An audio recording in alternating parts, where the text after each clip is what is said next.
Cupcakes, huh? Yeah, she's really good at baking. She can be a teensy-weensy bit mean sometimes, though. Just warning you. Well, one cupcake couldn't hurt. Great! Follow me, then! Sayori begins to skip down the hall ahead of me, leading me towards the stairs that led to the upper floor. I decided it's wise to take a few seconds to radio my team. Talon Actual, come in. This is Preacher. Over. Go ahead, Preacher. Over. I'm heading to the upper floor to keep an eye on a gathering. That's where I'll be if you need me. Preacher over and out. By now, Sayori's reached the bottom of the stairs and turns back to stare at me. You coming, Slowpoke? Hee.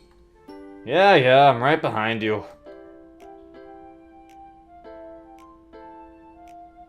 Jeez, these are really dark stairs. Sayori leads me up the stairs to the section of the school used for the third-year classes, which was now, like the rest of the school, devoid of anyone. See, it's not a DDLC mod if they don't mention the fact that the club is in the section for third-year classes. I forgot. Someone called this out, and I realized, and ever since they did, I figured that out. Every mod, you have to mention that the club is in the third-year section, is in the section of the school that is made for third-year classes. Yeah, it is. Yeah, If you don't call it out, how am I supposed to know where the club is? Yeah, how the fuck am I supposed to know where the club is? You don't even have to give me a room number. I don't know exactly where the fuck the club is. It's one of those funny You just tell me cliches. where in the school. They just tell me where. It's one of those funny cliches. They'll always like it that it's there. You can't say you don't know where it is. It's in the section for third-year classes. You kinda can say if you don't know where it is because No, you can't. don't know the room number. You don't know the room number though. It doesn't matter. There's probably a poster that says like literature club. Probably. Though I do hear faint voices down the hall. As we get closer, I can tell they're coming from one of the open classrooms. Sayori turns to me, nods, and we walk through the entrance.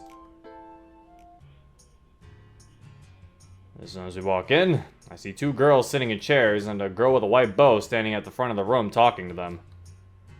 Let's get everything Sayori speaks up, interrupting the girl. Hey, everybody! I brought someone! I make my entrance, and I find that all eyes are on me. The girl in the front of the room looks at me with curiosity in her emerald eyes. She can't hide the visibly stunned expression on her face. At the back of the classroom, a tall girl with violet hair and matching eyes gives me a quick, nervous glance. As soon as I notice her, she averts her eyes to the ground and buries her face behind the book spread up open in front of her. On the opposite side of the back of the classroom, a small and petite girl with bright pink hair scowls at me, and that's Sayori.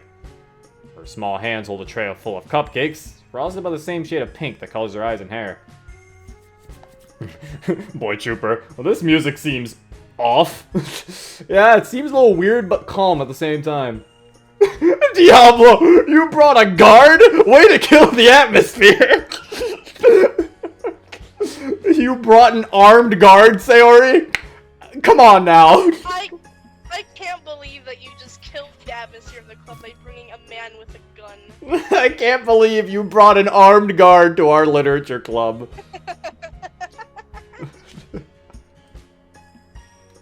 For a while, the silence is suffocating. You could cut the tension with a knife if you wanted to. Then, the girl in the front of the classroom speaks up. Hello, sir. Sayori, who is this you brought? Monika's nervous and intimidated. It's in her voice and in her mannerisms. This is Priest. Priest? I let out a cough. Preacher, actually. Lieutenant Preacher. It's good to meet you all. Well, I'm Monika, the president of the literature club. Welcome, Lieutenant. You can call me Preacher. I only state my rank as a formality. Our conversation is halted when the short girl from the other side of the room interrupts. She's obviously angry, crossing her arms in an even more intense scowl than before. Oh god! Did I like kill Natsuki's parents? Why is she so mad at me? Monika gave you a weird look when you came in too. What did you do? But Monika gave like a nervous look. Natsuki is giving me like, I've never seen Natsuki that angry at just entering the club. Because you're a guard. Oh, I guess that's true. She's a rebel, huh? That's it, Natsuki. No. Don't make me get the taser. Oh no! Don't do that. She's looking feisty! No, it's okay. She can't actually hurt you. She's too small. That's what you think.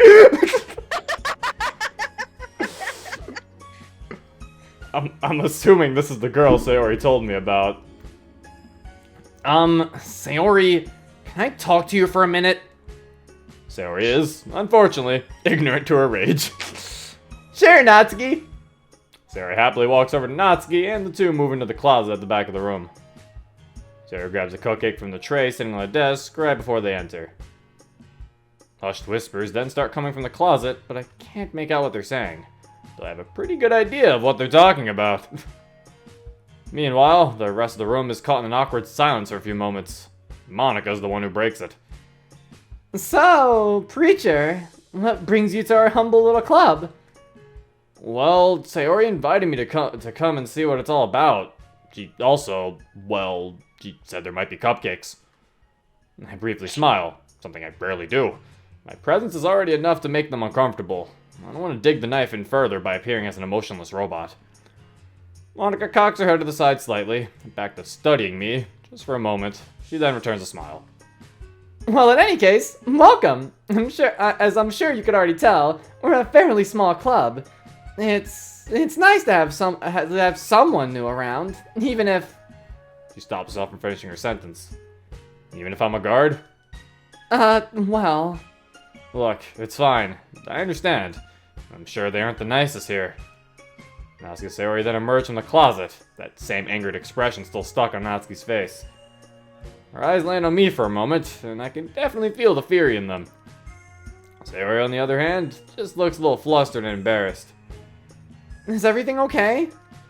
Yeah, sure. Well, okay then. So, now that everyone's here, including our guest, I'd like to open up our discussion about the books we've been reading. Yuri, would you mind moving closer? The girl in the back of the classroom peeks up from the top of her book, which she shuts and tucks under her arm. Without a single word, she stands to move closer to the rest of us. As soon as she gets up, I can see she's definitely the tallest of all of them, even taller than Monika. She's still a few inches shorter than me, though. Yuri takes a seat in the front row, and Monika continues. So, as I said, I'd like to discuss what books we've all been reading lately. From the corner of my eye, I see Sayori tense up a bit as Monika says this, and it isn't hard to guess why. So, who would like to share first? Like earlier, a dead and awkward silence falls over the room, and it looks as though nobody's willing to share. That is, until Yuri volunteers herself. Her eyes stay glued to the floor, but her soft and shy voice pipes up. I suppose I could share. Okay then, Yuri, go ahead. So, my book is called Monarch. The title doesn't refer to a ruler, but instead the butterfly, which symbolizes quite a bit in the story. Essentially, it follows the tale of a Jewish family living in Nazi Germany. The young girl who serves as the protagonist loves nature and the outside world, but is taken away from everything she knows when both she and her family are taken to a concentration camp. She finds herself enduring horrible things at the hands of the Nazis. Atrocity after atrocity, she gets separated from her family and isn't even sure that they're alive. The only silver lining for her is that occasionally she's visited by a beautiful monarch butterfly. She admires the butterfly for its grace and beauty, but more importantly, for its freedom. It comes and goes as it pleases, without a worry in the world. She dreams of being free, just like that butterfly. Yuri wraps up her description of the book, clearing her throat and holding the book to her chest, eyes now fixated on her desk. Is there a happy ending? I'm not sure. I haven't read to the end yet. I hope it has a happy ending. That sounds like quite an interesting book, Yuri. Would anyone else like to go? Ah! A sharp pain suddenly surges through my skull. It's enough to make me lean over and press my hand to my head. It stays for a second or two, until it begins to fade away. Preacher, are you okay? Yeah, I'm fine. Just a small headache. I straighten up and everyone's staring at me, just as I assumed. I'm fine. Are you sure? Yeah. Well, okay then. Would anyone care to share anything about their book? Not really. Monika sighs. Sayori? Yeah, about that. You haven't been reading, have you? Well, I've been meaning to! Well, I suppose that's okay. But please, can we try to read a bit more? Of course, Monika. I won't let you down. Sayori compliments this with a salute, which just looks absolutely goofy. I'm reading. I just prefer not to share. But, I mean, this is a literature club, Natsuki. You can't just not share. We won't judge you for it. We'd just like to know. My own novel is just about a girl growing up with her dog. It's nothing extravagant or anything. Fine. I'll think about it. That's all I ask. Well, I'd like if we all continued reading our books, but I'd also like if we could each write a poem tonight.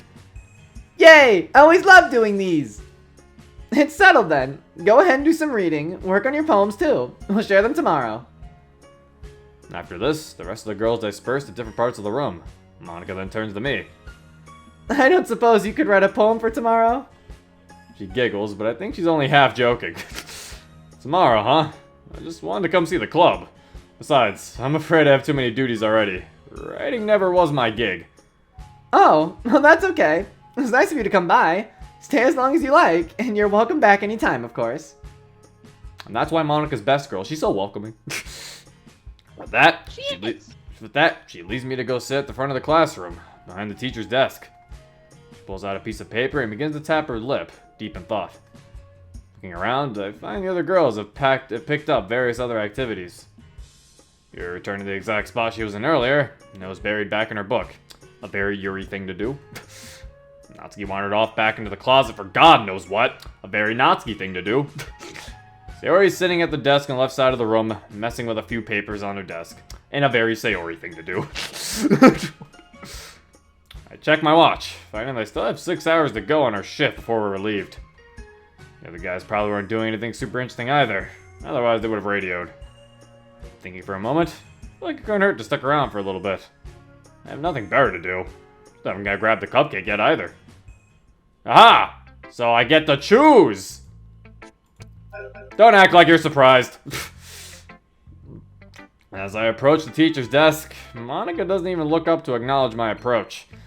I see that she has a couple lines jotted down for a poem now, so she must be deep in thought. Oh, Zekrom says it doesn't affect the ending. Oh, okay. Well, there you go. There. So now no one should feel upset that I picked Monika. It also means I don't have to go back and see what happens. Yet. And I also knew that there was gonna be... See, and now that Dean said yet, I now also know that I knew there was gonna be some choices that affect the ending, but I knew you were probably... This is just a nice choice to give me. I see that she has a couple lines jotted down for a poem now, so she must be deep in thought. I clear my throat to announce my presence, which does finally get her attention. Oh, hi, preacher. Decided to stick around for a little bit? I figured I might as well. I don't have anything better to do. I see. You know, forgive me for stating the obvious, but you're new here, aren't you? What gave you that idea? A few things. I've never seen you around here before, first of all. Second of all, the staff here don't like to interact with us, especially guards. They only do it when they have to, and I'm sure you know why. I do. So, if I may continue to be so bold, why do you seem so, I don't know, not intimidated? You're not tense or on edge or anything. You chose to come to our club and you chose to stay. Huh. Well, I guess I'm just curious. Understandable, but that still doesn't explain your comfortable demeanor. You haven't given me a reason to really be on edge. Trust me, I'm always on high alert. You just can't see it. That's how I was trained. Being on high alert is different, though. That's just pure instinct for me. Being aware of your surroundings, expecting the unexpected, and all that. Being cautious and being scared are two different things, though. Monika soaks in my words for a few moments, and it was clear that she was trying to understand them. Piece them together like some sort of puzzle. I see. So you're not scared. At all? That field could malfunction any time, and all 4 of us could go insane. Monika, when you've been in my line of work for as long as I have, You've come to terms with death. Never stop fearing it, but accept it. And just how long have you been doing this sort of work? Well, I've been doing it since I was fairly young. Before that, I was being raised and trained for it since I was a toddler. All in all, 19 years. My entire life. Monika looks instantly taken aback. I'm sorry, did you just say you're 19? Monika, in her shocked state, says it's pretty loud. Loud enough for the entire club to hear for sure. It's a long story. Also, she was like, You're 19? You're 19 years old? I'm sorry, but I simply can't believe that. You look so much older. You don't have to believe it, but it's the truth. Like I said, it's a long, boring story involving lots of genetic modification and blah blah blah. Genetic modification? I probably should have kept my mouth shut about that. Well, though it's not like she can tell anyone important who doesn't already know about it anyway. That's a topic for another time. She seems to get the message, though her disappointment is obvious. Very well, I understand. I didn't mean to pry or anything. It's no problem, Monika. Can I ask you a question now? I suppose it's only fair. After all, I've been quizzing you almost non-stop. I pondered for a moment before recalling what Joshua had said about the compound having advanced surveillance. I need to be careful about what I say, and I realize this isn't the time or place to ask the questions that I want. Actually, never mind. Some other time. I'll leave you alone now. Looks like you're actually busy. Okay then, if you need anything else, don't hesitate to ask. Oh, I said pretty busy, not actually busy. Everyone else is pretending to work. I nod and leave her to continue writing her poem. Now who do I talk to? Okay, so it's where I can choose who I talk to. I just talk to everybody. We'll just go down the line then, really. Doesn't really matter at this point. Sayori is, without a doubt, an odd soul. Certainly not a bad thing, just different. I find her personality slightly amusing, actually. As I walk towards her desk, I notice she's messing with a few pieces of folded paper, doodling on it with various artistic designs. Hey, what's that? Sayori looks up and smiles. Oh, hey preacher! This is the leaflet I'm making for the school festival in a couple weeks. School festival? Yeah, didn't you hear about it? No, I haven't. What is it?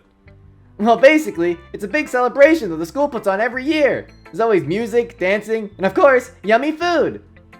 She actually does an excited little jump in her seat at the mention of food. Anyway, this year Monika wants each of us to write a poem for the festival, which we'll all perform on stage. She thinks it'll help bring more people to the club.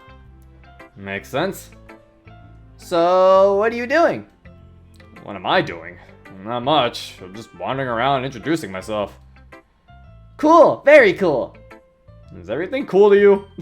Pretty much, yeah. Sayori's so awkward and weird. That cool, very cool. Thank you, Sayori. Very cool. Of course it is. Can I ask you something? Of course. Yuri told me the saying before. An open book, yeah. So, why are you so happy all the time? Granted, I've only known you for a short time, but you seem so, I don't know, joyful for someone cooped up in this place. She's been taking happy pills. It all makes sense. Nothing wrong with that. I'm just wondering. Oh God! Sayori instantly frowns after hearing this. Like I said something awful to her. Starts shifting in her seat kind of nervously, looking all around the classroom. I mean, what is there to not be happy about? I have my friends, I have food, I can see the outside in the windows. Look at the sun. Doesn't it just seem so happy? I don't like Sayori. Sayori's scaring me. Sayori is mentally unstable. What the hell? There's something off about her answer. I can tell what it is. Is she lying to me? Why did she suddenly get all nervous when I asked her that? Is that a typo? But I can tell what it is? I thought it's I can't tell what it is. If he can tell what it is, why is he asking? Why is she suddenly all nervous when I asked her that? I mean, I guess so. I just wanted to know. I had to shift significantly after I accept her answer. Like a wave of relief washes over her. We should always be happy, Preacher. Always. Even if it's just a small, teensy-weensy little bit of happiness. Sayori, please stop. Yep, found a typo. Alright, yeah, I figured it was a typo. It's fine. Most mods are finished and they still have typos. So, it's fine to have a typo every now and again. You have so many words in your mod. You have like a bunch of stuff, so it's like really hard to keep track of that. Yeah, and like I said, there's some mods that are in like full release right now that have typos in them. Yeah. If there's nothing to be happy about, and you're just sad and stuff all the time, what's the point of life? I guess you got me there. I was just about to say that. I was like, hey, you make a good point. I guess I did. So Preacher, what makes you happy? Me? Yeah, you. Come on, even Natsuki can be happy sometimes. I heard that! Hehe. Well, I don't know. It's rare for me to even think about happiness and stuff. I guess there's one thing in this world that makes me happy. It's my brothers. Whoa, you have brothers? He's referring to his allies. I think. Potentially. I'm assuming he is. Sorta. We grew up together, ever since we were just babies. It's hard imagining my life without them. We don't really state that we care about each other often. It's kind of like an unspoken thing. Maybe you should tell them more often then. I don't know. I try not to get too touchy-feely. Sometimes you have to, though. It's 'cause you never know when life will be over. For anyone. A somber smile places itself on her face as she averts her eyes to the ground. She's smarter than she lets on, I'll give her that. We just come back to the literature club, like the other men are just like, hey, Preacher, where have you been? I love you guys. She's like, what? Like, okay. We love you too. You taught me a thing or two. Like, okay then. Thanks, Sayori. It was nice talking to you. I'll let you get back to your leaflets and stuff. Okay, you better come back soon. Is that a threat? Looks like a threat! If it wasn't coming from Sayori, I'd take that as a threat! You better come back soon, or else. I was gonna say, if it wasn't from Sayori, I'd take that as a threat!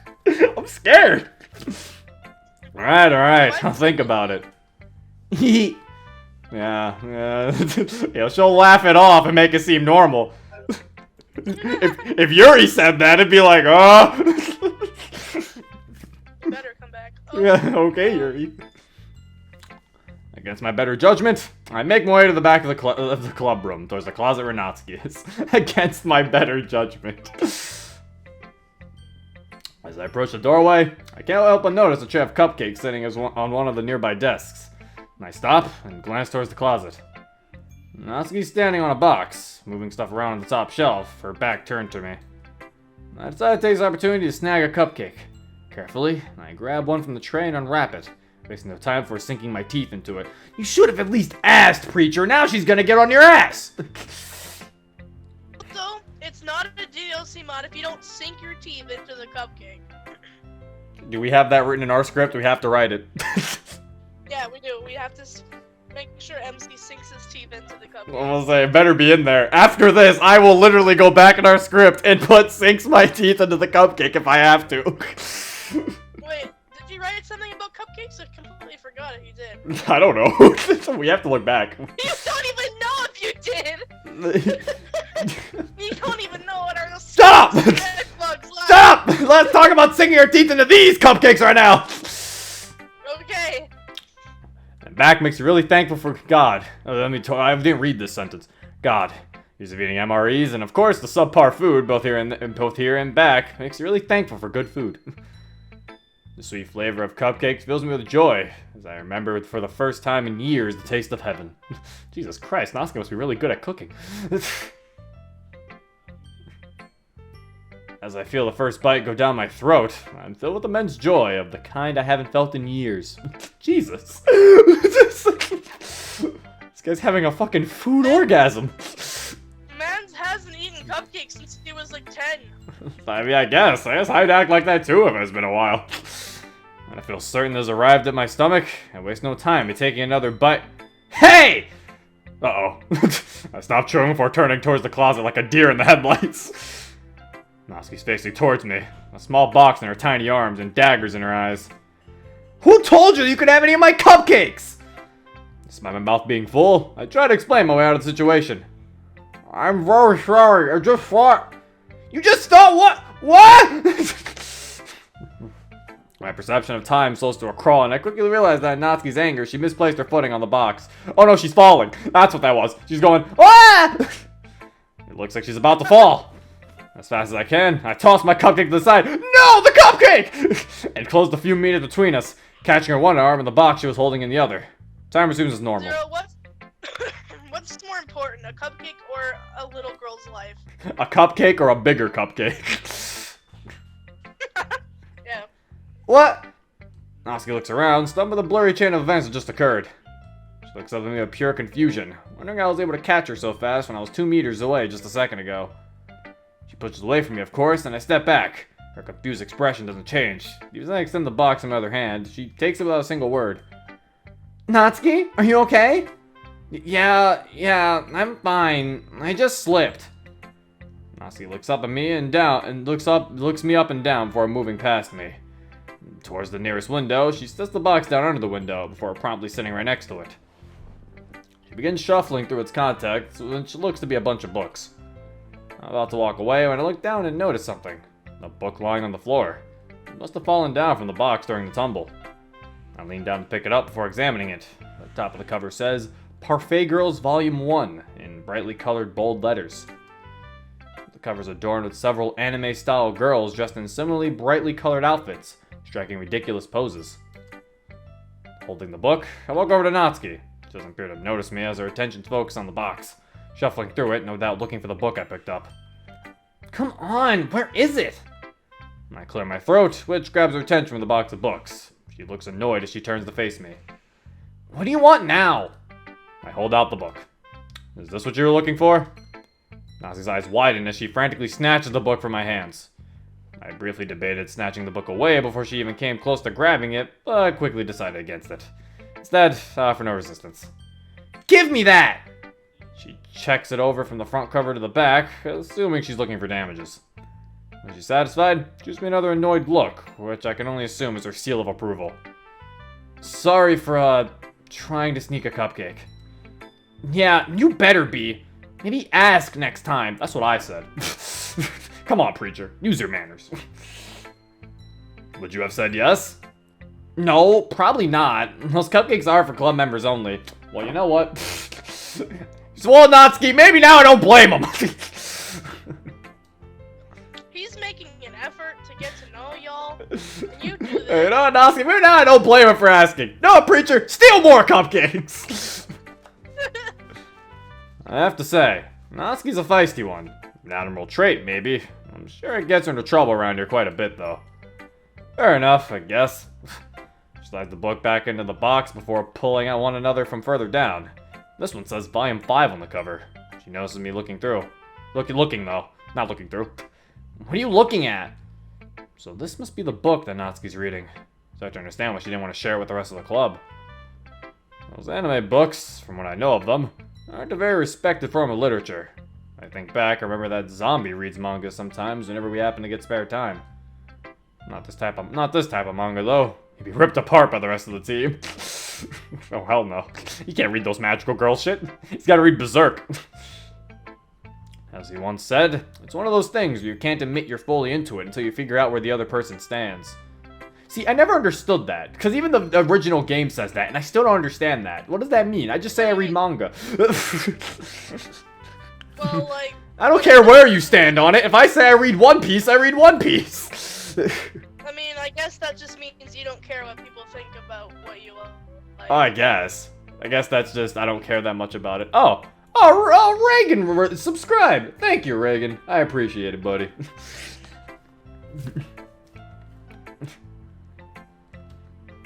I don't know personally, though, since I've never read manga. I don't like Preacher. Can't relate with him. He's never read manga. You don't really read manga either. What are you talking? I do read manga. That's like the only book I read. You have, sure, you have manga, but when's the last time you read it? I mean, it's because I already read it. Well, then... I've never read any actual books that weren't manga. Unless I was forced to. I mean, I guess, but like, you haven't read manga. Now let me tell you about how uncultured I am by sharing how I only read manga. I don't think, no, that's a lie. I have read manga. I've read Pokemon manga. That doesn't count. I read the actual books. Oh, like the Pokemon Adventures? Okay, that one counts. Like the like with Red? No? What? No, I was also saying, I said I read Pokemon manga, and I also read normal books. Well, what Pokemon manga? I meant like Red's manga? Like what Pokemon manga are you talking about? I've read a little bit of the Sun and Moon manga. That has a manga? Yeah. And I read, in school a long time ago, I read a manga based off the Zoroark movie, I think. That's just the movie you turn into a book. And That doesn't count. That's like reading subtitles. I read the Diamond and Pearl manga. Boy Trooper, we're getting off topic. I know we are. But it's okay. I read actual chapter books like Warrior Cat. Yeah, listen to listen to Reagan. Read if you give a mouse a cookie. That's a classic. That's what I read. Manga and if you give a mouse a cookie. What is that? I don't know what that is. If we were not stalling for so long, I would give you my opinion thoroughly on how you don't know that book. But right now, Oh, make sure you give it to me after the stream. What's it about? None of your business. Well, that's a wonderful book. It's called None of My Business. Thanks, Natsuki. She looks at me menacingly, as if trying to push me away with her gaze. But apparently the field is still up, because I don't move an inch from where I stand. Oh god, that's probably her power. In an effort to calm the situation, I sit down on the floor and ask, "Can I read one?" She looks at me with a startled look. There's a moment of silence as she tries to process what I just said. Finally, she asks, "What are you doing?" "I'm asking you if I can read..." "No, I mean, what are you doing here? Why did you come to the club? What exactly are you trying to accomplish?" "I'm not trying to accomplish anything. A few reasons. Sayori invited me, I wanted to check it out, and, well, don't say the cupcakes." She looks at me with a determined gaze as she's trying to read my mind. I wonder if she can actually do that. You and me both. "Well, what?" "Look, it sounds like a stupid reason, but do you want to know?" I say this in a soft whisper, so only she can hear me. Curious, she leans down to hear what I'm going to say. "Why?" There's a moment of silence, and then I speak. "Cupcakes sounded good." What?" "Sayori told me that there were cupcakes here, and, well, cupcakes sounded good." What a flimsy reason, preacher. Dumbass. That is the dumbest thing I've ever heard. Says you! You try living off MREs for your entire life to come talk to me. MREs? What's that? I forgot that these girls are obviously pretty sheltered about a lot. MREs stand for meal ready to eat. They're used by military personnel in combat zones as they're incredibly simple to prepare. Wait, you're in the military? Well, sorta. It's complicated. I do a lot of work for them, but it's all contracted through the corporation I work for. So I fill a military role, but the work I do is contracted simply because the military wants to outsource it for whatever reason. Mainly because they want to keep it quiet and not really have connections with it. Natsuki shows intrigue as I explain all of this. I think I'm starting to get somewhere now. Wow, so what are you doing here then? We were essentially rented from the corporation that we work for. We? My men and I. I'm the leader of a fire team, which is like a small group of soldiers attached to a larger squad. Out of the 3 fire teams, we were selected from our squad to be sent here and act as special security personnel. Well, lucky you. She rolls her eyes, obviously irritated at the fact she remembered I was a security guard. I don't want to be here, you know. That makes 2 of us then. She eyes the windows, looking off into the sky beyond. I do the same. I see the forest outside, which extends to the mountains that are covering the horizon. From here, the leaves hide the fence line that surrounds the facility. I glance at Natsuki, and I wonder if she has ever visited the forest.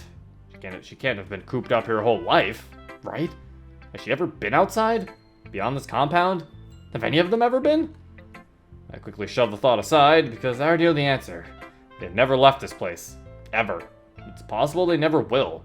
Maybe I never will either. Natsuki's now busy sitting and reading her book, no longer paying attention to me.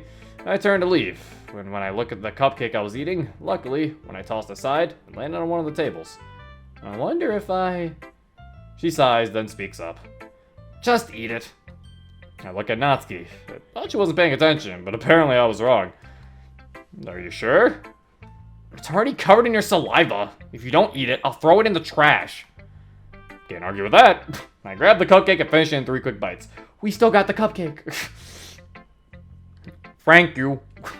What did you say? I swallow. I said thank you. Oh, okay then. It looked like fuck you, I'll be honest. Fuck you, Natsuki. Oh. What? Okay then. You know, if you had asked, maybe I would have given you one. Maybe ask next time, we'll see what kind of mood I'm in. You aren't going to give him one if you ask. Don't lie to me.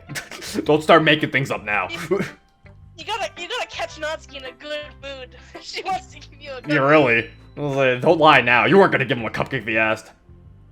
She smirks as I finish the cupcake. Maybe I'll do that then. Next time. It seems that single encounter might have, if barely, improved her opinion of me. Just a bit. Now who to talk to? Oh gee, I wonder who we can talk to now. There's so many options. Yuri is still at the back of the room, nose in a book. Though I don't want to disturb her, I figure I should probably go talk to her. So I decide to walk up to her, pull up a chair, and sit down. Despite all the noise I made near her, she doesn't notice me. At least I don't think she does. Hello, preacher. She says this in a polite yet inquisitive tone, though she still seems to be into her book. Don't mean to intrude, just introducing myself to everyone, I guess. You already did, though, at the front of the classroom. Well, I guess I'm just personally introducing myself to everyone now. Ah, I see. Well, hi. So is that the book you said you were reading? Yes, Monarch. It's a very interesting read. It has various interesting points to make about freedom, as well as some arguments against the use of purely evil characters in fiction. Oh, sorry, that was talking too much. I didn't mean to bother. Yuri turns her head to the side, avoiding my gaze.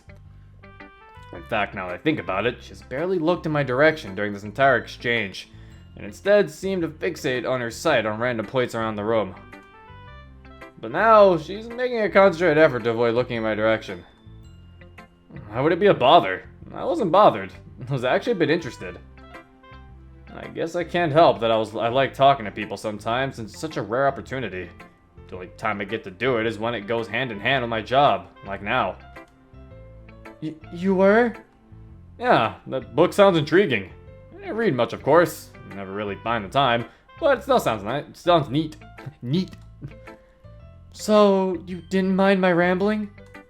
No, I didn't. You can continue talking if you want to. Oh, okay then. Well, as I said, the book's a very interesting read, and it gets you really invested in the characters. There are some low points, like an over-reliance on exposition, and some very minor plot holes, but overall it's incredible. Though, to be fair, I really shouldn't be judging so soon, since, as I said previously, I haven't reached the ending yet. Yuri's shy and timid attitude disappears as she continues talking passionately about her book, as well as other books she's interested in. She clearly has a critical eye and loves literature. Sadly, I was invested in reading myself. I find it hard to understand all the comparisons and opinions she has to offer. Anyway, I have also been reading this Lovecraft anthology, which includes many of his famous novelettes, like The Call of Cthulhu. Cthulhu. I've heard that name before. I'm honestly not surprised. Cthulhu has a strong presence in pop culture. Isn't he like the weird monster that lives under the sea? That's exactly how I'd explain it. Yuri looks at me with a semi-disappointed expression, and Yuri would also be disappointed in me. Boy Trooper, as much as I'm a Yuri fan, these explanations do drag on. Yeah, I don't hate Yuri, but she definitely does talk a lot. But I guess that's just part of her character, really. Yuri always talks a lot. It's not Yuri if she doesn't talk a lot. Sort of. He's actually a cosmic deity from before the existence of humans. According to the Cthulhu mythos, he was part of a pantheon of gods called the Old Ones, who once ruled the world. Now, however, they lay asleep, awaiting for the moment where they will rise again. Cthulhu is one of these creatures, and according to the mythos, he lies in Rayluth, a sunken city under the Pacific Ocean. He's incredibly powerful and can communicate telepathically with the minds of humans and other flesh beings. He also has a cult of followers who worship him and wish to see him rise again. Communicate with the minds of humans? You mean like through visions or dreams? Yes, exactly. I can't help but think about the dream I had a month ago. Sounds awfully similar, but definitely not the same entity. Cthulhu's a made-up creature. Wait a minute, what the hell? Am I seriously entertaining the possibility that the dream I had was real? Yeah, Cthulhu doesn't wear a hat. Now, if Cthulhu wore a hat, then you'd be onto something. We were visited by fancy Cthulhu. I mean, you don't know if Cthulhu has a hat or not. Have you seen him? You make a good point. Fancy Cthulhu. I say, gentlemen, we're in quite a pickle. Fancy Cthulhu. Dapper Thulu. Preacher, are you okay? I noticed Yuri's looking at me. There must have been something in my expression that caught her attention. Yeah, I'm fine. I was just thinking about something. So, are you a fan of fantasy stuff? Actually, the Call of Cthulhu is less about fantasy and more about cosmic horror, about mortals being confronted by beings that they don't understand, and conflicts they can't take a significant part in. About feeling insignificant, powerless, having to understand that we weren't as almighty as we believe ourselves to be. Interesting message. It is, isn't it? Lovecraft was a writer who wrote about fantastical and surreal topics, but his themes can be applied to real life, to humanity as a whole. I think that's incredibly interesting. I think there's quite a bit we can learn from that. And there's another moment of awkward silence while I realized I probably shouldn't have said that comment. You know, now that I think about it, I should probably continue reading. It was nice talking to you, Preacher. Yeah, you too. I leave her to read the book on her own. Alright everyone, I'm afraid that's all the time we have for today. Remember, have a short poem ready for tomorrow, and, of course, keep working on your duties for the festival. I'll see you all tomorrow. Everyone begins packing up their stuff and heading out. Sayori gives me an energetic goodbye, Yuri gives me a shy sideways glance and smile, and Natsuki just gives me a flat see ya. I'm about to follow suit out the door when Monika speaks up from behind me. Actually, Preacher, do you have a moment? I turn around to see her approaching me. I suppose so. I just wanted to thank you for visiting our club. Not many people would do that, and here you are. It's really not a problem, Monika. Like I said, didn't have anything better to do. This was certainly something. I'd like to see you here more often, that is, if you have time. I know you have important duties to attend to. And look, I know Natsuki's a bit rough around the edges, and Yuri's hard to talk to. But once you get to know them, they're really good people. She giggles and begins to speak again. You certainly don't have any worries with Sayori. She seems to really like you already. So I noticed. You know, I might just start coming more often. Whenever I have time, of course. But you can count on me being here more often. That's great! That's fantastic! I'm sure you already heard about the festival in a few weeks. Sayori told me about it. Sounds interesting. It is! It's a lot of fun. This year we're going to be advertising our club to see if we can attract more members. I'm assuming you'll be there as well? Well, considering I am security personnel and this is a large event, I think that's a safe bet. Right, of course. Well, I won't take up any more of your time. See you again soon, I hope. Count on it. She waves me goodbye as I leave the club room and out into the empty halls. Alright, I think this is a good place to stop it, since it's been like, what, an hour 14? And it's almost 10 o'clock, too. That's a perfect stopping point. This was nice! I'm liking it! Yeah! Yeah. What was that? Yeah. Yeah! Yeah. I'm liking it. And now chat can appear on screen as I give my opinions. Chat's alive again, look. But yeah, I'm liking it. Also, I saw Diablo mention something. He was like, I wish this was kind of the interaction that Fruits had in the beginning. And it was like, yeah, I agree with that. Like, I wish it kind of, like, I wish the interactions were, like, not as vanilla as Fruits did. And I'm fine with it, like, even if you don't change vanilla a little bit and keep some of the same things with it, I'm fine with that, too. But yeah, it's just, like, I really like but even then, these interactions weren't really vanilla at all, and that was, that's very welcoming. Like, I really enjoyed that. That's like, yeah, he still likes it.